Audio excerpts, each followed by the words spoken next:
เวินซานยุนนานต้นกระบองเพชรเส้นทางสู่ความเจริญรุ่งเรืองในห้อยแตกของหิน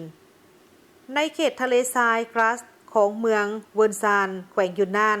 ต้นกระบองเพชรเติบใหญ่อย่างบ่หยุดยั้งจากห้อยแตกของหินประวัติศาสตร์การปลูกฝังอยู่ที่นี่เกิน200 ปีในเบื้องต้นใช้สำหรับการฟื้นฟูระบบนิเวศและการบริโภคในชีวิตประจำวันเท่านั้นป้านจวงจือเทียนในเมืองเวินซานเคยประสบกับปัญหาการเปลี่ยนแปลงสภาพเป็นทะเลทรายหลายกว่า80 ส่วนห้อยซึ่งได้ส่งผลเฮ็ดให้ฐานอุตสาหกรรมอ่อนแอลงประชากรทั้งสาวหนุ่มและวัยกลางคนได้พากันอพยพออกจากพื้นที่เป็นจำนวนหลายในปี2021บ้านดังกล่าวได้สร้างสาพัฒนาต้นกระบองเพชรเป็นอุตสาหกรรมพืชที่ทนทานต่อความแห้งแล้งและมักแสงแดดนี้บ่จำเป็นต้องหดน้ำจากคนระบบรากของต้นกระบองเพชรช่วยรักษาหน้าดินและรักษาเสถียรภาพของดินทรายช่วยฟื้นฟูพื้นดินที่แห้งแล้งให้กลับมามีชีวิตชีวาอีกครั้งต้นกระบองเพชรเวินซานเปรียบเหมือนแหล่งขุมทรัพย์อันล้ำค่า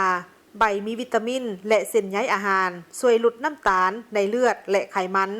มากอุดมไปด้วยเซนโทไซยานินซึ่งสามารถช่วยเสริมสร้างภูมิต้านทานเขตท้องถิ่นนี่เองยังได้เปิดตัวงานเลี้ยงกระบองเพชรด้วยอาหารพิเศษเช่นไก่ตุ๋นน้ำกระบองเพชรและไข่พัดกระบองเพชรซึ่งกลายเป็นส่วนหนึ่งที่โดดเด่นของวัฒนธรรมอาหารท้องถิ่นปัจจุบันบ้านจวงจือเทียนได้สร้างตั้งฐานปลูกต้นกระบองเพชร5,000 มู่หรือประมาณ333 เฮกตาร์โดยร่วมมือกับวิสาหกิจและมหาวิทยาลัยต่างๆเพื่อพัฒนาผลิตภัณฑ์เช่นหมากไหม้อบแห้งแช่แข็งเอนไซม์และผงกระบองเพชรนอกจากนี้ทางหมู่บ้านยังได้เปิดตัวโครงการท่องเที่ยวกสิกรรมเช่นการเก็บหมากไหม้สดมูลค่าผลผลิตรวมของอุตสาหกรรมนี้ทะลุเกิน10 ล้านหยวนโดยซาวส่วนห้อยของกำไรจะเข้าสู่เศรษฐกิจรวมของบ้านดึงดูดชาวบ้านให้กลับคืนมาบ้านเกิดเมืองนอนของเขาเจ้า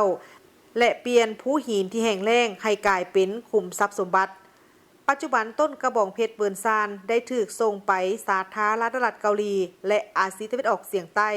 และบ้านจวงจือเทียนยังได้รับการขนานนามว่าบ้านกระบองเพชรอันดับ1ของจีนสิ่งมหัศจรรย์สีเขียวที่เกิดจากห้อยแตกของหินแห่งนี้กำลังแพร่ขยายไปทั่วโลก